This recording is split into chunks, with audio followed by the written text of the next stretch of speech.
Ramiro Castiñeira, muy buenos días. Todo el equipo de Majul 107.9 saluda. Hola, ¿qué tal, Luis? Buenos días a toda la mesa. Bien. Ramiro, el anuncio de Caputo puede traer mayor tranquilidad a los mercados.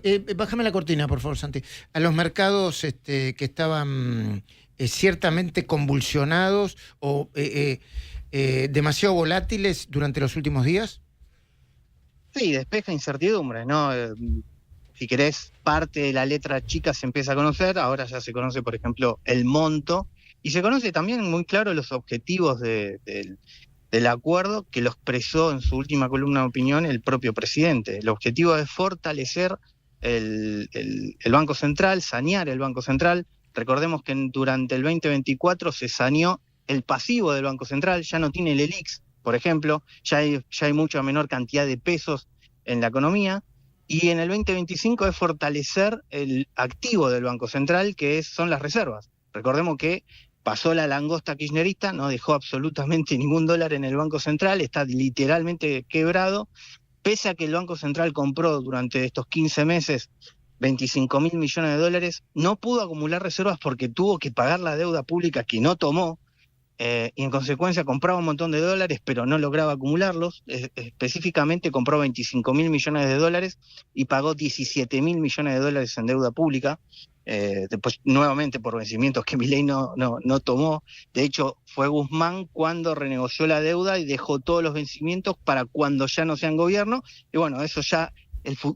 Recordemos cuando Alberto Fernández mostraba la mitad de la hoja, bueno, ahora estamos viviendo la otra mitad de la hoja de la renegociación de la deuda, que era cuando empezaban a caer los vencimientos. En consecuencia, y para cerrar la idea, el acuerdo busca fortalecer también el activo, así como se saneó el pasivo, ahora se busca fortalecer el activo, para finalmente el objetivo, que también lo hizo expreso el presidente, hacia fin de año liberar el mercado cambiario. Entiendo. O en algún momento del año, si querés liberar el mercado cambiario, una vez que el Banco Central ya tenga saneado el pasivo, saneado el activo, y ya sin un exceso de liquidez en el mercado de pesos. Entiendo. Acaba de hacer declaraciones la vocera del Fondo Monetario Internacional, Julie Kozak. ¿Qué dijo Carlita Ricciotti?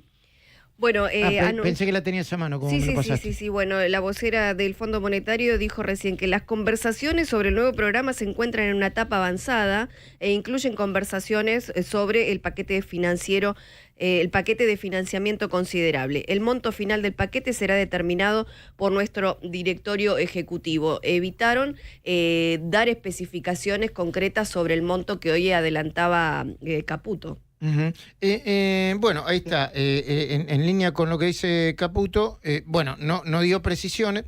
A ver, dijo lo mismo que dijo Caputo. ¿En qué sentido? En que eso lo decide el directorio, el board, ¿no? Y lo mismo dijo Julie Kozak.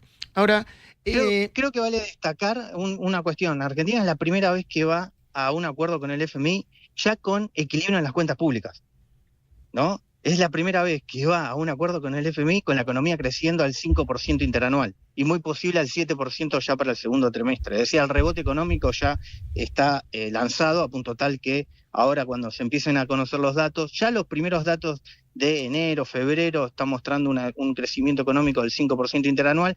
Para cuando se esté firmando, o imaginémonos el segundo trimestre, la economía va a estar creciendo al 7% con las cuentas públicas en orden. Entonces, eso pone en expreso y en evidencia que el objetivo de los dólares que se va a traer con el préstamo no es para financiar al Estado, que ya está en equilibrio, es para sanear el Banco Central, que le expropiaron las reservas y quedó literalmente sin nada de reservas desde hace rato, que cualquier argentino sabe que el Banco Central tiene reservas netas negativas.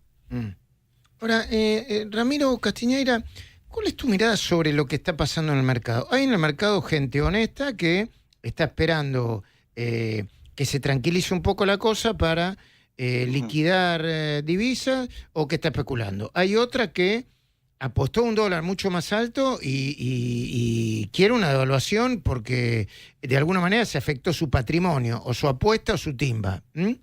Y hay otra que es parte de la política, ¿no?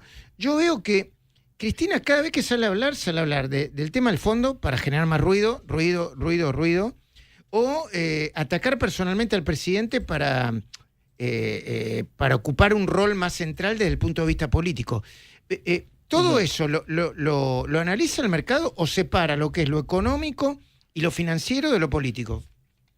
Vamos en los dos. Por ejemplo, en lo económico, parte del mercado cree que parte de la letra chica del acuerdo con el FMI va a ser una devaluación del tipo de cambio oficial, lo cual es una lectura incorrecta del programa económico que está lanzado, de que el objetivo era, primero, equilibrar las cuentas públicas, segundo, apagar la maquinita, y tercero, secar la plaza de pesos, cuarto, reforzar las reservas del Banco Central, y quinto, se viene finalmente, después de hacer todo ese trabajo, la liberación del mercado cambiario. En consecuencia, fíjate que de todos esos plazos, de todos esos puntos se están haciendo todos, ya se equilibró las cuentas públicas, ya se apagó la maquinita, se está secando la plaza de pesos. De hecho, ahora se va a acelerar que se seque la plaza de pesos porque como el Banco Central no emite más, el rebote económico demanda pesos. En consecuencia, la única cantera de pesos que va a encontrar el sector privado es desarmar toda la liquidez excedente para poder financiar el nivel de actividad. En consecuencia, se seca la plaza de pesos, y ahora la frutilla del postre es que el acuerdo con el FMI trae dólares para incrementar las reservas del Banco Central. Finalmente, todo ese trabajo te permite después, fíjate, de casi 2 años de trabajo, te va a permitir que hacia fin de año o cuando considere el gobierno pertinente la liberación del mercado cambiario. Entonces, es subestimar el trabajo que se está haciendo y creer de que se va a cambiar el programa económico a mitad de camino porque alguno está desesperado y quiere que en vez de secar la plaza con el rebote económico, quieren secar la plaza con una licuación de los pesos, lo cual es ridículo esperarlo porque es mejor que se seque la plaza con un rebote económico del 7% y no estar devaluando para acelerar los tiempos, que lo peor va a traer más recesión, no va a traer Ramiro, no va a fortalecer el nivel de actividad. Ramiro Castiñeira, el ministro, hizo una cuenta que por lo menos desde la literalidad o lo textual no termino de entender. Dice, si uno ve el nivel de reservas brutas más lo que viene, nos va a quedar un número de reservas de hasta 50.000 millones de dólares. ¿Cómo hace ese? Yo por ahí me estoy comiendo algún concepto, pero ¿cómo hace esa cuenta el ministro? Déjamelo redondear, es bastante simple en el sentido que hoy el Banco Central tiene en torno, te voy a redondear, Sí. tiene 30.000 millones de dólares en las reservas y les va a sumar 20.000 millones de dólares supuestamente del acuerdo con el FMI, lo acaba de expresar a la mañana el propio ministro de Economía. En consecuencia, 30 más 20, 50, y son las 50.000 millones de dólares que tendría el Banco Central de reservas brutas. Las netas no serían esa magnitud porque ya sabemos que hay que... están los encajes, está el swap chino, pero bueno, lo importante es ir fortaleciendo el activo del Banco Central.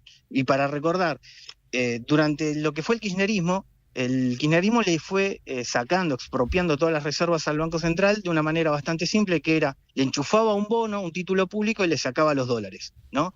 ¿Cuánto fue la suma después de 2 décadas? Bueno, la suma fueron 140.000 millones de dólares, lo que le sacaron de dólares y le pusieron bonos públicos. Ahora el acuerdo con el FMI va a ser exactamente lo contrario, es tomar un préstamo con el FMI, darle los dólares al Banco Central y sacarle los títulos públicos que le dio el kirchnerismo. Es decir, por eso se habla de fortalecer el activo del Banco Central, sin por eso aumentar los pasivos del Estado, porque si bien se endeuda con el FMI, se desendeuda con el Banco Central. Entiendo. Una última pregunta por mi parte, Ramiro Castiñeira. La inflación va a seguir a la baja, ¿no? O sea, quizá no baja tan rápido como algunos preveían, pero va a seguir a la baja, hacia la baja.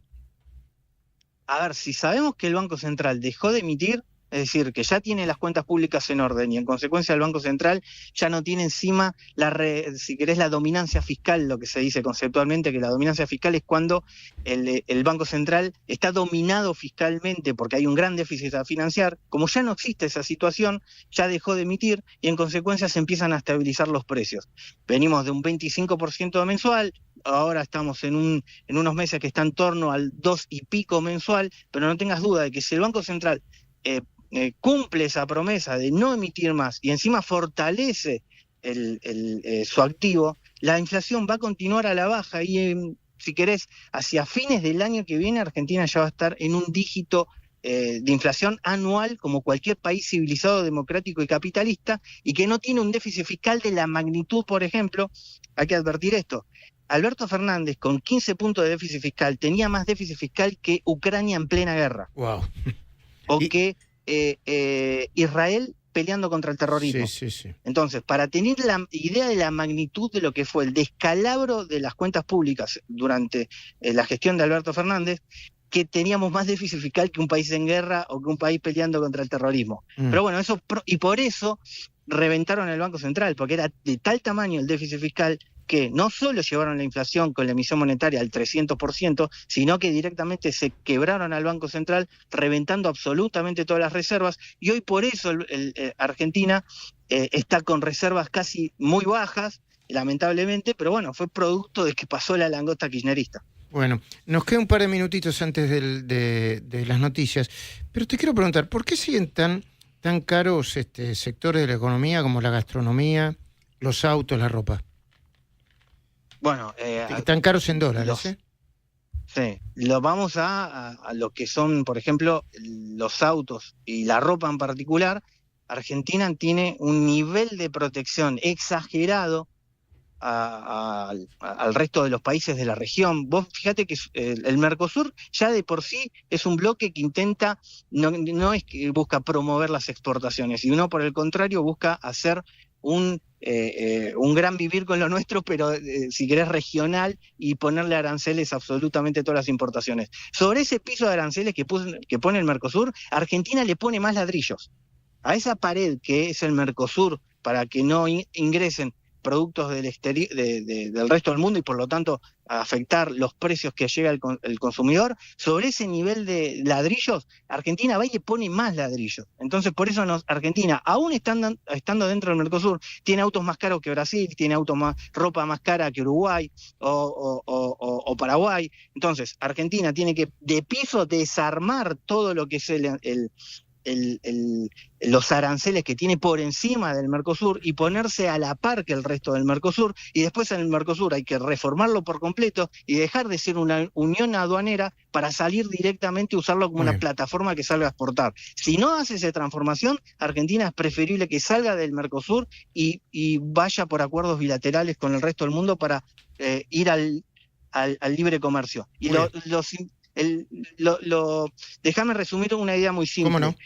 Con los países libres, comercio libre. Con los países capitalistas, democráticos, con ellos comercio libre. Con los países que no tienen esa condición, se negocia sector por sector, producto por producto. Y déjame dar un ejemplo. Por ejemplo, en Europa, por ejemplo, los autos eléctricos, consideró, por ejemplo, Alemania, de que China le copió un auto calcado y no le pagó las patentes. Ese auto en particular, después China lo quiere vender en el mercado europeo a la mitad del costo, porque dado que no le paga las patentes. Lo que hizo Alemania o Europa fue ponerle a ese auto en particular un arancel del 100% para equipararlo a los costos que tiene en Europa. Entiendo. Ramiro Castiñeira, muchísimas gracias por